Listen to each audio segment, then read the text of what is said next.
I wanted to bring today's episode to the podcast talking about breast implant illness. I do believe this is a public service announcement that really needs to be shared far and wide. If you or you know someone who has breast implants and they are struggling to conceive, to really listen to this episode. Over 300,000 breast implant surgeries are done per year. This may be a reason why you are struggling to conceive. Excited for you to listen to this episode. I regularly speak with 5 to 10 couples per week who are struggling to have their baby. And although we want to help everyone, we only have 4 spots available per month to work with us. I would like to invite you and your partner to a Supercharge Your Fertility Discovery Call. And this call is for you if you meet at least one of these criteria. You've been trying to get pregnant for at least 2 years. You've been through at least one failed IUI or IVF. This calls for action takers. If you're not ready and you wait, the risk is you'll need to wait 2 to 3 months for a spot to open up. If you're seriously considering working with us, go to FabFertile, F-A-B Fertile, and click on Book a Free Call. That's FabFertile, F-A-B Fertile, and click on Book a Free Call. Then you'll be all booked in and ready to spend 30 minutes to give you the action plan to getting pregnant naturally. There's a lot of information about which supplements are right for fertility. And like most couples I speak with, you are probably taking a lot of supplements. But are these supplements optimizing or harming your fertility? That's why we recommend professional grade supplements without harmful dyes, fillers, or top allergens so that you can prepare your body in the best way for pregnancy. And as you may know, we take a functional approach to fertility. And while supplements are included in your customized protocols, which are based on testing, they are only part of the equation because there's no pill you can take that will out-supplement the basics, such as poor diet, dysregulated sleep, either moving too much or not enough, and not dealing with chronic stress. So we do recommend basic supplements for both men and women. And these are essential starters that you need to have right now to optimize your preconception health. And I'm excited to offer you a special discount at our Fab Fertile store.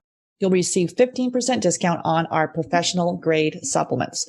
So simply go to Fab Fertile Store. That's F-A-B fertilestore.com to access the basic supplements so that you can prepare your body for pregnancy success without wasting time and money on supplements that may not be right for you. Go to Fab Fertile Store. That's fabfertilestore.com and save 15% on your order. Hey there. Thanks so much for listening to the Get Pregnant Naturally podcast. And I've got a favor to ask you. If you are enjoying learning about the functional approach to fertility, consider going to iTunes and rating and reviewing the podcast. This is how it helps the show reach more people that are struggling with infertility, knowing that there's another approach that really can get to the bottom of why it's not working in the first place. So all you need to do is, if you're on the app or the desktop, just go in and consider leaving a 5-star rating and leave a review. And there is step-by-step instructions in the show notes showing you exactly how to do that. So if you can just take a few minutes, just take the few minutes right now. You can pause this recording, come back, leave the review. It would really mean the world to me and help others that are on the fertility journey as well. Take care. I didn't need to go to donor eggs. Obviously, I don't regret it. I have beautiful children. I could have done things differently, restored. I was still cycling back in my 20s. I could have looked at my health, the environmental toxins, the stress I was under. Many women are being told their eggs are too old. That's often merely an assumption that's not based on actual evidence. The reason being that there is no direct test of egg quality. You can't test egg quality. It's the man who's got a food sensitivity or he has a zinc deficiency. Like, there can be a root cause to these symptoms that are, quote unquote, period problems, that the doctor will pass you a pill without any question of why. And some part of you knows that if you can reframe your journey from not want to struggle, or if it is struggle, learn how to embrace the struggle. Learn how to embrace it. Most conditions in the child occur during the 9 months of development. It's the genetic switches are turned on or turned off, and they're pre-programmed. So you are in such a powerful, amazing position to do amazing things for your kids. Why is IVF the first step? Because we believe it should be the last step. Welcome to Get Pregnant Naturally, where functional medicine and natural fertility solutions will help you get pregnant and have your baby.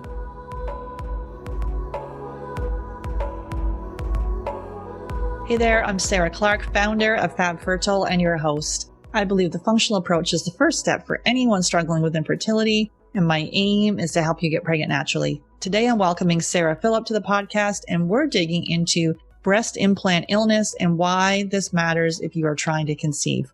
Sarah has a passion for restoring health that has taken her along a path from RN to becoming a certified functional diagnostic nutrition practitioner, true cellular detox practitioner, and breast implant illness expert. She believes the solution to reversing breast implant illness is about more than just the explant, that we need to take personal responsibility for restoring our health by addressing all the root causes that contribute to chronic illness.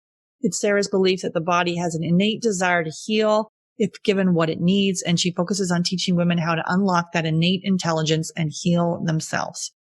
Thanks so much for listening, and I'm so thankful that you're here. Make sure you hit subscribe, and if you know someone else who is on the fertility journey, please share this podcast with them. Hey, Sarah, excited to have you on the podcast. I'm so happy to be here. It's going to be such an interesting topic, and I think, it really does have a lot of application to fertility. Absolutely. Yeah. So let's just start with some stats here. So I pulled some stats. I'm sure you have some here. So the American Society of Plastic Surgeons in 2018 said there was over 313,000 implants done in the US. And then this was interesting, 101,000 reconstructions, breast reconstructions, and then 27,000 explants, which we're going to talk about that today. Mm-hmm. What are you seeing with DATs? Well, the same stats that you mentioned, we have, more than 300,000 women getting breast augmentation procedures every year in the US alone. Mm-hmm. And we don't know, for a variety of reasons. And I would say right now, with breast implant illness being such a hot topic and it being, brought up to the FDA and FDA hearings and things like that, and you have more surgeons out there who are doing explants and learning, how to do it properly and the importance of having breast implants removed because of the impact on their health. And it's just becoming so much more widely known and really getting out there into the media that I think, while there's still a lot of women getting breast augmentation, there are far more women than ever before who are opting to have them removed and go back to their natural state. Yeah, I feel this kind of just was my daughter's 19, and I just feel like in their generation is kind of like, oh, we don't wear a bra. We don't really worry about like the size. I know like in the 90s, maybe the 2000s, it was more like, oh my goodness, we have to have these large, I have nothing. It's just flat as whatever. I've obviously thought of doing this. There's like, and so then back then it was that larger breast. I feel now, and maybe I'm wrong, but that there's more of a just, that's the size you are. Why are bigger breasts better? I have no idea. Like I'm now, 50. So now I can make my breasts, they are not going to droop. They're going nowhere because they're so small. But yeah, I don't know. Are you seeing any kind of change in like the conversation or anything around that? I have no idea. Well, I think that there's still a huge issue. I think body image is always going to be a significant issue for women because of the things that we're bombarded with, right? In the media, and it used to be just, billboards and magazines and commercials, but now it's literally everywhere you look. It's thrown in your face on social media, all kinds of different websites, just everywhere. It's just about this perfectionism that we think we need to attain. And it goes as far as not just things like breast implants, but also butt implants, cheek implants, chin implants, collagen injections in our lips, Botox, and, even men, with calf implants or ab implants. And it's just crazy to think that we need to manipulate and change our body, how we were born, in order to fit this idealistic idea of what is beautiful or what is sexy, when that doesn't exist in real life, that doesn't exist naturally, and I think we're all beautiful in our own way. And I just think that, there is a huge movement right now of body positivity and learning to love yourself and accept yourself for how you are. So there's that side of the coin. And then there's the other side of the coin, the world of, the Kim Kardashians and people like that who are, constantly taking photos of the right angles and the right, body suits that suck you in and make you look perfect. And so we're in this like limbo period, I think, in time. Yeah, no, that's interesting, as you say, in the middle, swinging both ways, and sort of depending on what it is you're following. And apparently the more you follow, or, everything you want is the algorithm for you. So what you want to see more of is what you'll get. Well, first of all, can you share your journey with really how you came to do this work? I'll go back even to childhood real quick here, just briefly. I would say that my desire for breast implants, or not breast implants, but large breasts, really stemmed from childhood experiences. So when I was a really young girl, someone very important in my life told me, you know, you're gonna be 4'11" just like me. But don't worry, you're gonna have the Johnson boobs. And so that really set the expectation in my mind that I needed to have big boobs in order to be worthy, beautiful, a woman, you name it, right? So as young children, like we're just, you know, absorbing the world around us and our experiences around us and trying to create meaning out of that, right? And so those kinds of experiences can significantly shape our beliefs, our values, what we believe to be true about ourselves.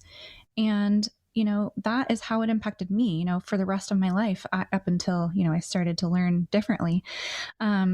I felt very self-conscious when I didn't develop, quote unquote, the Johnson boobs, right? And I saw my mom get teased a lot when I was growing up for having a flat chest. And so that weighed on me as well. And, you know, I was about 30, I think. And I just made the decision at that point that I'm going to finally get the boobs I've always wanted, that I thought I needed. And it kind of also lended, you know, a part of the fitness lifestyle that I was leading at the time as well. You see all these, you know, fitness bikini competitors on stage and they all have fake boobs. I mean, almost never do you see someone with natural breasts on that kind of stage. And I wanted that look. For me, it wasn't about like my worth at that point wasn't about who I was on the inside. It was about what I looked like on the outside. So unfortunately, that led to that decision. And I would say within 6 months or so, I started developing all kinds of very vague, unexplainable symptoms. And that led me down the path of like seeing doctors and trying to do some lab work and see like what's wrong with me. You know, before I had not a symptom to speak of. I felt absolutely healthy, even though I wasn't living a healthful lifestyle. And so doctors, you know, didn't have answers for me. They give me the usual, your lab work looks normal and maybe you should go see a therapist or whatnot, you know. And so from there, I ended up realizing that, you know, conventional medicine wasn't going to be able to help me. And so I did look for functional medicine. I went to a naturopath. I went kind of down that road. And still, you know, while it was a more natural approach and I really believe that they did try to help me, it still was a little bit more of a Band-Aid approach. It wasn't really looking for the underlying cause and addressing that. And one practitioner that I worked with, I point blank just asked up front, I said, do you think my breast implants could be keeping me sick? Because I had that intuition from the beginning, just thinking like, I wonder if this is connected. But at that time, nobody was talking about it. There were no Facebook groups, no websites, no, you know, blogs. No one was talking about it because no one really was aware. And so it wasn't enough for me to go off of a hunch. And he had told me, no, I think that if, you know, we just address these things, that your breast implants won't be a problem. And so I hung on to that hope. And when I didn't find answers with different practitioners, I ended up going down the path of becoming a holistic health practitioner myself so that I could try to figure it out, you know, and help myself and hopefully be able to help other people, you know, along the way or down the road. So it completely changed my perspective on health and illness and how to get our health back. And at the time I was working in conventional medicine myself. So it was a very interesting shift. Everything that I learned up to that point was just, you know, not helpful for my own journey. So that's kind of how I got into the work that I do now, is really from my own experience, my own pain to purpose. And, you know, I can talk about what that looked like for me. And I would say it looks fairly similar across the board for most people. We all tend to deal with a lot of the same symptoms, although, you know, there can be definite, you know, huge differences from person to person, but it tends to look very vague and it looks like a lot of different things, which is why a lot of people get misdiagnosed. Yeah. So what are some common health complaints? I think people that are trying to conceive, and if you have breast implants, you know, this potentially may be related and sort of something to look into. If you've got some, like most people that come to us, you know, they've got that diagnosis and they get kind of myopically focused on the infertility diagnosis. And there's all these other missed healing opportunities going on in their body. And so if you've got breast implants, that just compounds it. So what are some of the complaints that you typically see? What I experienced personally was, first of all, initially hypothyroid symptoms. So, lots of fatigue, hair loss, weight gain, and then GI issues, bloating, loose stool, food intolerances, really painful belly as the day went on. As I ate more and more food, I just got more and more painful to the point where all I could do is lay on my left side and just wait for the next day. And then it would start all over again. I developed hormone imbalances, cystic acne, perioral dermatitis, insomnia. My heart would just race when I was sitting there doing nothing, watching TV. Heart palpitations, anxiety, even social anxiety, not necessarily anxious about being social, but just I couldn't handle the stimulation of being in public because if there was a lot of noise or light or, different smells, it was just so irritating to my nervous system. I couldn't tolerate it at all. So working in a busy teaching hospital with so many people around and it was just so loud and bright and all kinds of different smells. Sometimes I just literally had to sometimes I just had to tough it out, but it made me feel like I just wanted to jump out of my skin and go and hide under a rock. It was just so maddening, the discomfort of living in my body. I had, low libido. I had mental awareness of every single breath that I took from the minute that I woke up until the minute that I fell asleep. And, that's part of the autonomic nervous system, and you're not supposed to be aware of that. It just happens. But it was something that I could not stop thinking about. I had night sweats. I had all kinds of different rashes. I had cold intolerance. Sometimes I had to sleep with a hot pack at night because I just couldn't keep my body temperature up. Had different weird muscle twitches, frequent urination. And of course, it went on from there. So lots and lots of things. And so that's pretty common across the board for people to experience things like that. In addition, people might experience, just various levels of chronic inflammation, persistent infections, which was part of what I experienced as well. Difficulty swallowing, headaches, dizziness, ringing in the ears, migraines, mood swings, emotional instability, depression, panic attacks, suicidal thoughts, and things like that. Like I said, it's hard to pinpoint when you have a myriad of symptoms like that. And for me, eventually, I did end up explanting, but it took me going down the path of trying to figure it out and trying to address everything that I thought could be a root cause.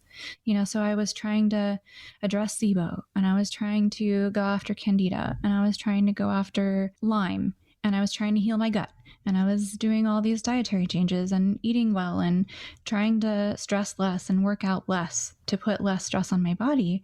And nothing really was enough. I got probably 50% better. But then what really was the deciding factor for me for explant was when I started trying to conceive and I was not able to get pregnant.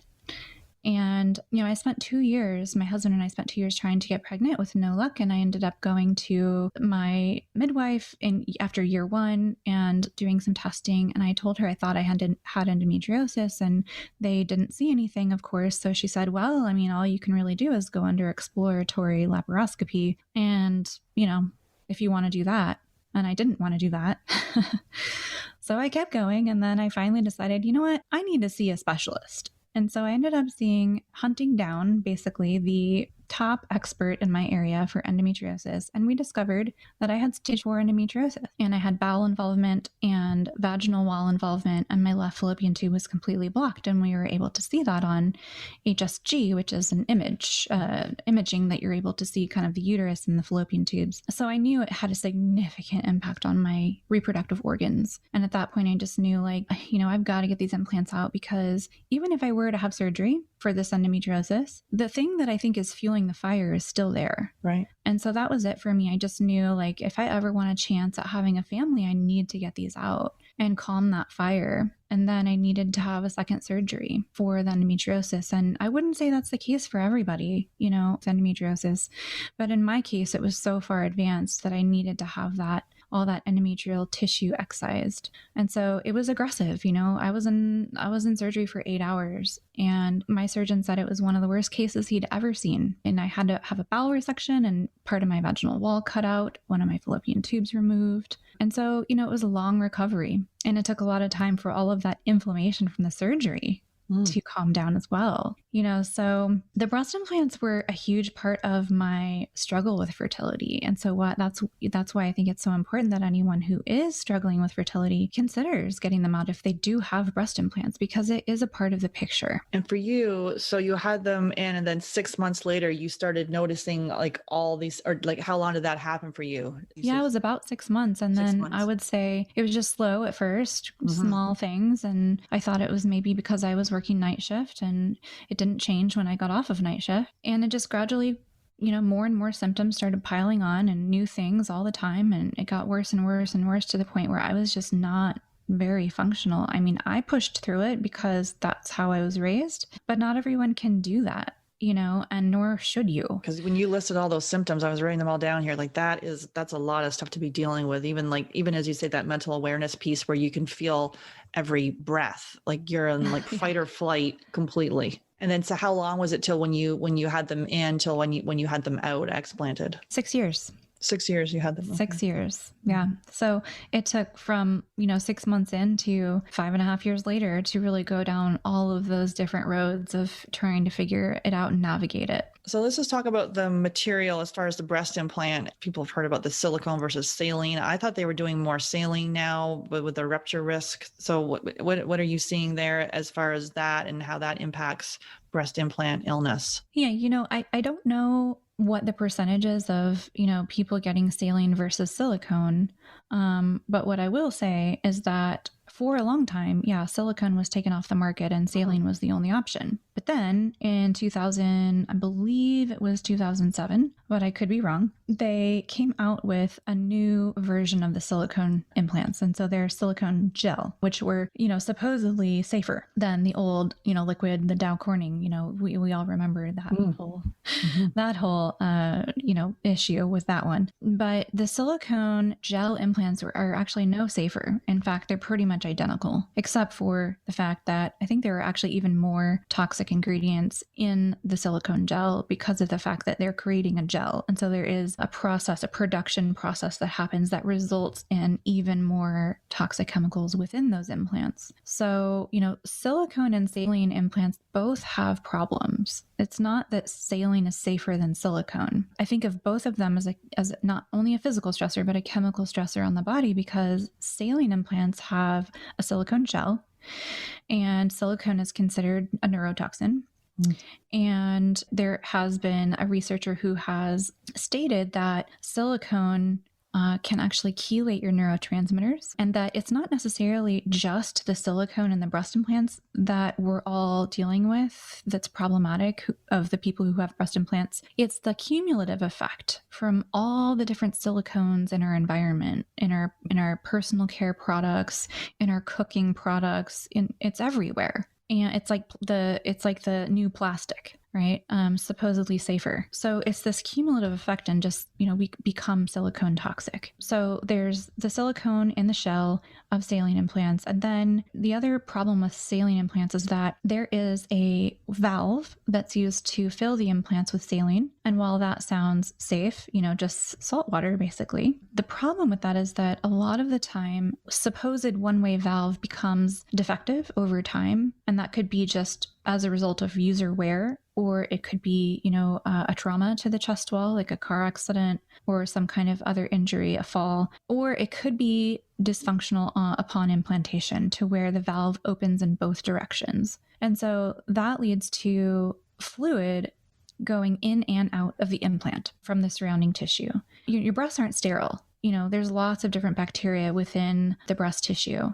And so bacteria and different other types of microbes can enter the implants, including mold, if you're exposed to mold. And we're all exposed to some level of mold. It's just whether you're living in a highly toxic, moldy home. And then the fluid from the implants can come out and travel throughout our body. So it's like a petri dish, basically, where it's this perfect environment for unwanted microbes to grow and thrive and increase the level of toxicity in our body, because they also produce toxins, right? And they create biofilm, and that makes it really hard for our immune system to get to them. So that's the problem with saline. The silicone, silicone has I think 37 different toxic chemicals and heavy metals, that end up in those implants during the manufacturing process. So that's things like methylethyl ketone and cyclohexone and acetone and xylene, phenol. These are all neurotoxins. And then there's things like dichloromethane, toluene, benzene, and those are carcinogens. And then we have things like talcum powder and formaldehyde and lacquer thinner and printing ink and metal cleaning acid. What are these things doing in breast implants? And that's in addition to other heavy metals like aluminum and tin and lead and platinum. And I actually developed a reaction to my platinum wedding ring when I had breast implants in place. It created literally a ring of fire on my ring finger, and I could no longer wear it. I had to take them off, and I couldn't wear them. Anytime I put them on, it was just immediate, just fiery red ring around my finger. And after I had them removed, I've had no problem since. Yeah, I had a thing where I had it was like a white gold diamond ring, and every time I put this thing on, it literally was it almost burned my finger. Yeah, because I had all these gut infections, all these things going on, and heavy metals and stuff. Yeah, I cleared it up. I'm like, oh, I can wear my pretty ring again. I'm like, what the heck is going on? And then may I ask, did you? So were yours silicone or saline? Yeah, mine were silicone. They were the silicone gel. And, the issue with silicone gel is that upon, they've done studies on this, rat models, and they've shown that, the implants do bleed over time. They don't bleed on the shelf or in the package, but at body temperature, when those things heat up, it's like plastic. I mean, you're not supposed to, heat up plastic or drink out of plastic water bottles or heat your food up in plastic, because those chemicals leach into what you're eating or drinking. And it's the same thing with breast implants. When you heat them up, they start bleeding into the body, and your body is very intelligent, right? It knows that those objects do not belong there. And so your immune system goes to work to try to wall them off to protect you. And that's why your body forms a capsule around them. That's the body's attempt at protecting you from that foreign invader. But the capsules are actually not perfect. When they're studied under a microscope, they're actually more lace-like. So they're not completely closed. And so those things can bleed right out of the capsule and into the lymphatic system and travel throughout the body. Yeah, this is horrifying.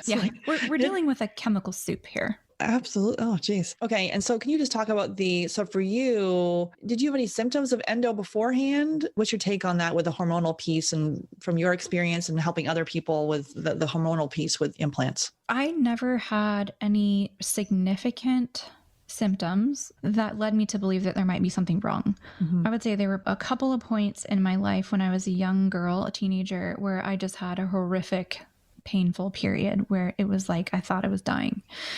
But other than those couple of moments in time, I really can't remember anything being unmanageable. But I think we also have to keep in perspective that I don't think our bodies were designed to be traumatized every time we have a period.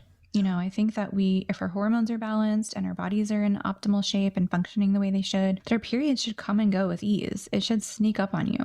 And that is how my period is now. So I think that there were some potential signs that there could have possibly been some issue there when I was younger, but nothing that warranted visiting a doctor. And it all seemed normal, quote unquote normal. And my definition of normal is very different now. So I think if there was any endometriosis there before, that it was the breast implants that really fueled that inflammation, fueled that fire, and just really skyrocketed the development of that tissue. So why is removing the implants not always the answer to restoring health? I think it is a very important part of restoring health. And I will say, with regards to hormones, when women have them removed and, we do the work that we need to do, which is really detoxing the body and, looking for any other blocking factors to healing, because it's usually not just about the breast implants. So that's part of your answer there. But, as we kind of work on healing the body from this exposure, hormones tend to balance themselves out. That's what I see with my clients. And that's what happened with me. I haven't ever needed to take hormones. I haven't ever needed to, manipulate my hormones in any specific way with even supplements. Mm-hmm. they did end up balancing themselves out. It's just that I needed to do a lot of work to get there. Right. And so that is why I don't believe that, I believe that the explant is just step one. And healing is about more than just the explant. Explant is removing the source, and there is usually more than one source. And so we kind of have to think about big picture, not just have tunnel vision and think that the breast implants are the cause of all of our health problems. Because for me, before I had ever developed any symptoms, I was working night shift. I had an incredibly poor diet where on night shift, I would have my usual burger, fries, soda, and candy bar. Incredibly horrible diet. And I didn't care about nutrition. It wasn't even on my mind at all. I was really hard on my body. I was pushing my body to the brink at the gym. I was cyclical dieting and stressing my body out to the max with that, and so there were multiple factors on top of the fact that you have to think about all these other things, right? Like generational toxicity, not just what you're exposed to, but what were you exposed to in the womb? And my mom had a mouthful of mercury when she was pregnant with me. And so there's all these different things we have to look at, right? And so, of course, explant is step one. And then the work really looks like detoxing, first of all, because you're exposed to so many different types of toxins with breast implants, in addition to all the other things in our life.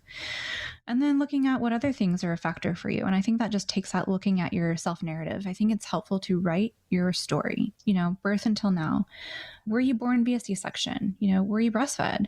Were you sick a lot as a child? Did you have a lot of antibiotics? Did you have a healthy diet, or did your parents just feed you whatever, junk, like my parents did?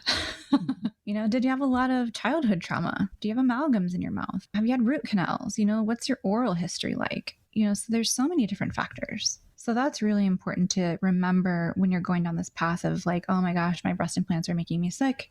I need to get them out. I don't want anyone to have the expectation that you're going to have this miraculous healing from day one. It just doesn't happen. Is there anything after day one you're like, ooh, or it's just kind of like it's like a cumulative thing. You just keep going and you start to notice the slow improvements. Yeah, you just, the work, you just keep going with the work that you need to do, to heal your body. And if you're taking the right approach, you will see things start to improve. And even sometimes on day one, people start to notice significant improvements in things, but it's usually not like, as complete as you would hope, so it's just my message I want to get across is that you have work to do afterward. Right. Mm-hmm. Especially as you say, yours have been in for 6 years. I'm not sure what the average, do you know what the average, how many years people do before they have an explant? I don't know. Like if it's been in there that many years causing havoc, it's not just day one, woohoo, everything's, you have to detox, as you say.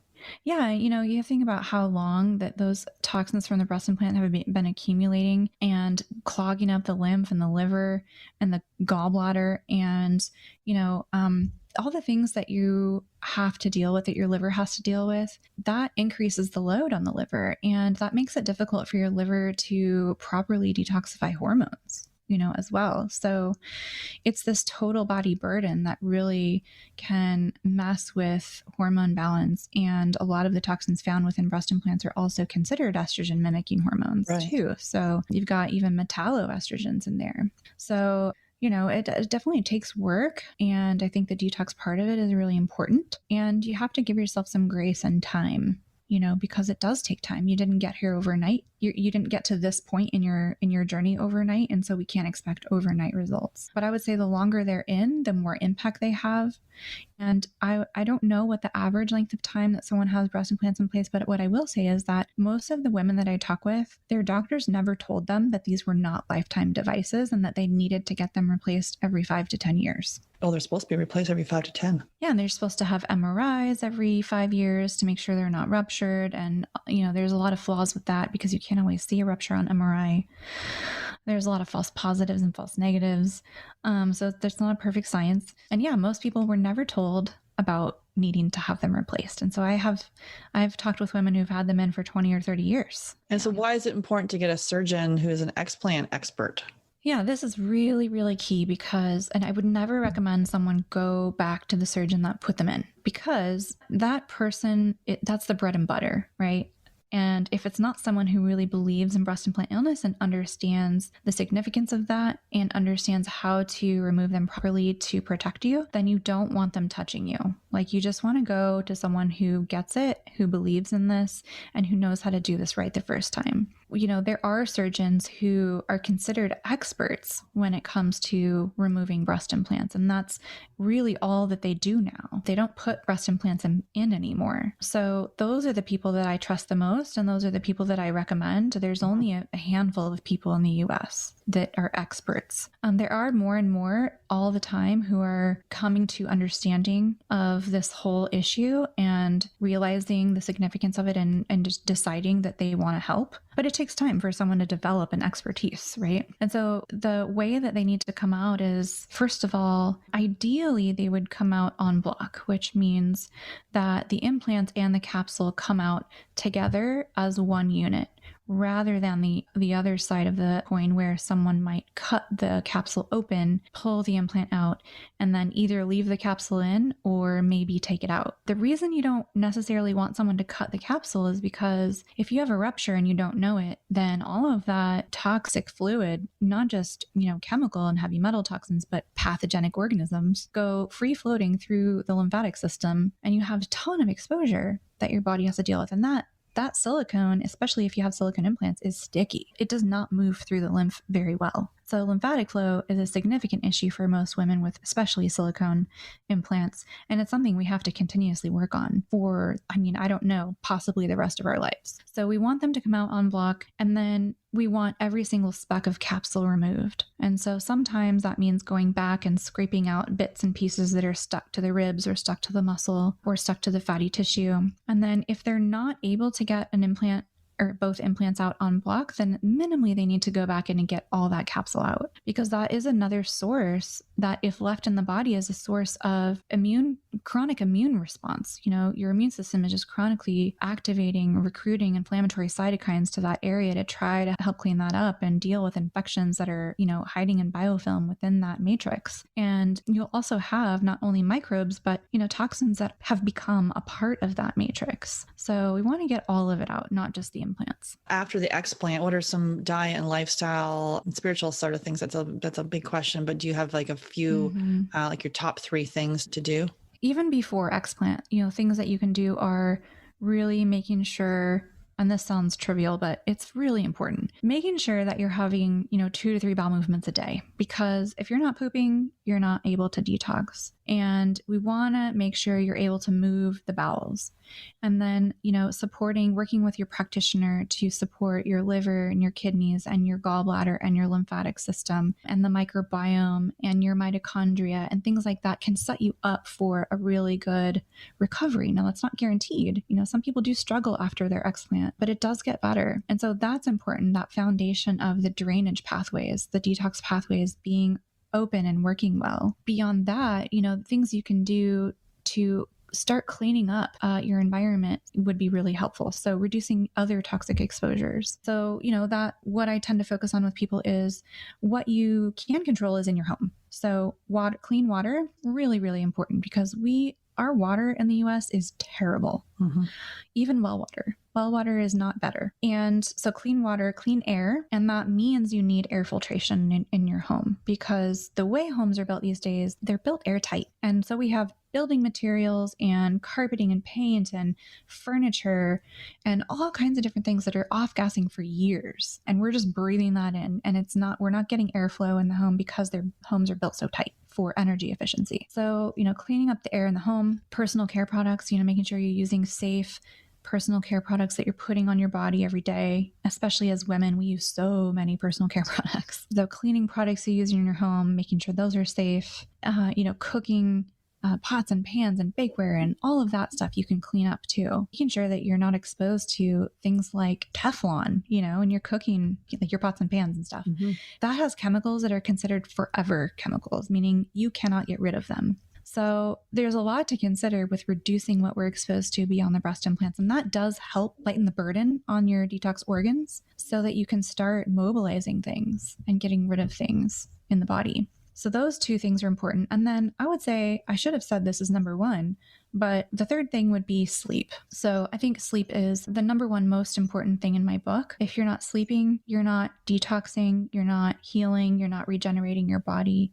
Your body does its best work while you're asleep. And so if you have sleep problems, you're having trouble getting to sleep, staying asleep, or you stay up really late, the hours before midnight are equal to 2 hours after midnight. And you're getting usually your most significant amount of deep sleep during that time as well. And that's when your body does its best detox work and regenerating your body, that kind of work. So if you're not getting deep sleep or you're exposed to too many things that impact your ability to get to sleep, then you're never getting that benefit. And you can't possibly expect to heal or have balanced hormones or be able to get pregnant even. So I think sleep is crucial. And I have clients who, struggle with sleep and, nothing else really works that well if you're not sleeping. So I think that's foundation. So do you have a book or a website or an app, anything that you're obsessed with right now? I'm going to direct the listeners to your website, of course, Reversing Breast Implant Illness. And you actually have a list of explant surgeons that you recommend and some other resources for them. But there's anything that you can think of that you would recommend as far as a book, a website, or an app? One other thing, this is more along the mental, emotional, kind of spiritual part of things. So, and mindset. So, a lot of the women that I talk with or that I see talking about this kind of thing in different Facebook groups or social media have this mentality that I call the victim mentality, where they are very distraught about this whole situation. And, they're thinking things like, how could I have not known? Why isn't the FDA protecting us? Why aren't they doing their job? Why didn't my doctor tell me this was a possibility? And putting blame, pointing fingers, and really angry about this. And I think it's okay to feel that anger and that emotion and then process it and let it go, right? And move on and move forward and just focus on taking the next steps that you need to take in order to get your health back. I agree, because you can get stuck in that victim mode. Yeah. And so that victim mentality definitely needs to get, work on that if that's a part of your issue, if you're finding yourself going to that place. And, I don't think that this happens to us. I think this happens for us, because what I have taken from this experience is that, I don't think that we go through struggles in life for no reason. I think there's always a purpose behind our pain. And so what is life teaching you? What are you to learn from this experience? And for me, it taught me, I learned so much about myself and about who I am beyond my physical appearance. I have never been so sure about who I am than I have been in the past couple of years. So I've really come into myself, and I also have learned how I should be living. And if I hadn't gone through this experience, although quite painful at times, I don't think I would be where I am today. And so I consider it a blessing. I consider it just such an incredible blessing to have gone through this and learned what I've learned, because now I know how to restore my health. I know how to keep it, and I can teach my family and I can teach my children. And so you're impacting generations. That's right. Right? Not just your own self. I want to just kind of put that out there too, is that we can reframe how we think about this and our mindset revolving around the whole experience. And it can be positive. It doesn't always have to be negative and doom and gloom. There is hope. And the upside is that although you may struggle now, you can do something about it. And I think that most things are reversible. There's very few things that our bodies, end up dealing with that are irreversible. And so you have a lot of power and control, if you have the right plan in place and you are able to take the actionable steps that you need to take in order to get things back in balance.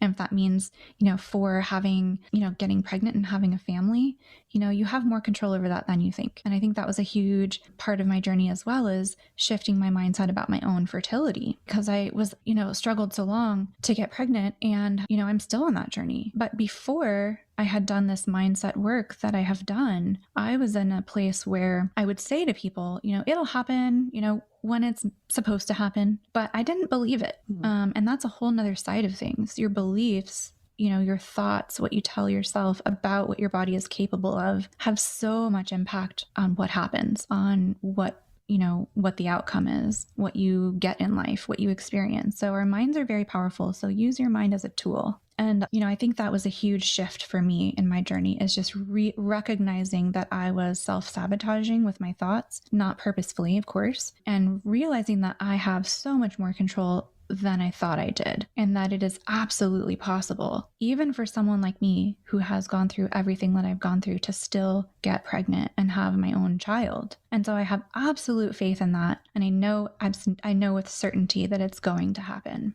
And so I just wanted to also share that. Very well said. That's beautiful. The website that I would recommend, so there's my website, of course, so reversingbreastimplantillness.com, where I have resources and tools that are available and a list of my top surgeons that I would recommend for explant. And then the other website that I think is really helpful is breastimplantillness.com. So there's tons of information on that website. It is just packed with studies and research and a whole list of explant surgeons by country and state and pricing and how they do things, and if they're highly recommended or just recommended. So there's tons of information there, and there's Facebook groups. I have a Facebook group, same name, Reversing Breast Implant Illness, on Facebook, and it's a private group, so you can freely share your story and ask questions and get help and get support without having it be plastered all over your friend's feed. And there is another resource that I'm going to share with you, which is one tool that I use with all of my clients to kind of assess where they're starting from a toxicity standpoint. And then you can also use it to kind of reassess where you're at as you go along in your journey. So that's my Neurotoxic Questionnaire. Yeah, I was just going to talk about that. So I'm going to have the link in the show notes, but they can get that at reversingbreastimplantillness.com/opt-in. And what can they experience in that? What can they get with that questionnaire? Yeah, so it is divided up into 4 categories. And so this is helpful because we're exposed to different types of toxins, and different types of toxins are sometimes associated with different symptoms. So this allows us to kind of put things in categories. So the first category is looking at symptoms connected to heavy metals. The second category is looking at symptoms connected to general chemical toxins. The third category is looking at symptoms that are connected to biotoxins and mycotoxins. So those are toxins that come from living organisms like bad bacteria, parasites, mold, candida, stealth pathogens, things like that, because they also release their own toxins. And then the fourth category is looking at symptoms that are connected to both a combination of both general chemicals and heavy metals. So you get your individual scores in those categories. And if one thing really stands out over all the others, that may be where you have the most work to do. And then your total score is also something you can evaluate. So 50 to 100 is moderate. Anything over 100 is severe. Great. So definitely check out that Neurotoxic Questionnaire at reversingbreastimplantillness.com/opt-in. I'll have the link in the show notes. And thanks so much, Sarah, for coming on, sharing your words of wisdom. Any final thoughts on this topic? I would just say, from a fertility perspective, just don't give up hope. Mm-hmm. If you have that passion and desire within you to have a baby and have a family of your own, that it's very rare for there to be true infertility. There's usually some kind of underlying factor or root cause that you may not have discovered yet. And so working with someone like Sarah, who's a fertility expert, could be really important in your journey. I would definitely try working with an expert, because it's just like swimming upstream and taking shots in the dark when you are it's guesswork, really, without that support and without having that expertise and knowing what to look for and what kinds of things can contribute to infertility. And I don't even love the word infertility. I know. I think we all have the capacity to be fertile and have our babies. I agree. And thanks for all the work that you're doing with spreading the word about breast implant illness. And really, to me, it's like this public service announcement that needs to be shouted from the rooftops that, if you know someone that has this and they're experiencing, these seemingly unrelated different illnesses, that, have them listen to this podcast and connect with Sarah. So thanks so much again, Sarah. Absolutely. I regularly speak with 5 to 10 couples per week who are struggling to have their baby. And although we want to help everyone, we only have 4 spots available per month to work with us. I would like to invite you and your partner to a Supercharge Your Fertility Discovery Call. And this call is for you if you meet at least one of these criteria. You've been trying to get pregnant for at least 2 years. You've been through at least one failed IUI or IVF. This calls for action takers. If you're not ready and you wait, the risk is you'll need to wait 2 to 3 months for a spot to open up. If you're seriously considering working with us, go to FabFertile, F-A-B Fertile, and click on Book a Free Call. That's FabFertile, F-A-B Fertile, and click on Book a Free Call. Then you'll be all booked in and ready to spend 30 minutes to give you the action plan to getting pregnant naturally. You may be taking supplements that, instead of optimizing your fertility, may be harming it. That's why we recommend professional grade supplements without harmful dyes, fillers, or top allergens. Simply go to Fab Fertile Store, that's FABfertilestore.com, to receive a 15% discount on our basic supplement recommendations for preconception health. That's FabFertileStore.com. The Get Pregnant Naturally podcast, including show notes and links, provides information with respect to healthy living, nutrition, lab testing, and is intended for informational purposes only. The information provided is not a substitute for medical advice, diagnosis, or treatment, nor is it to be construed as such.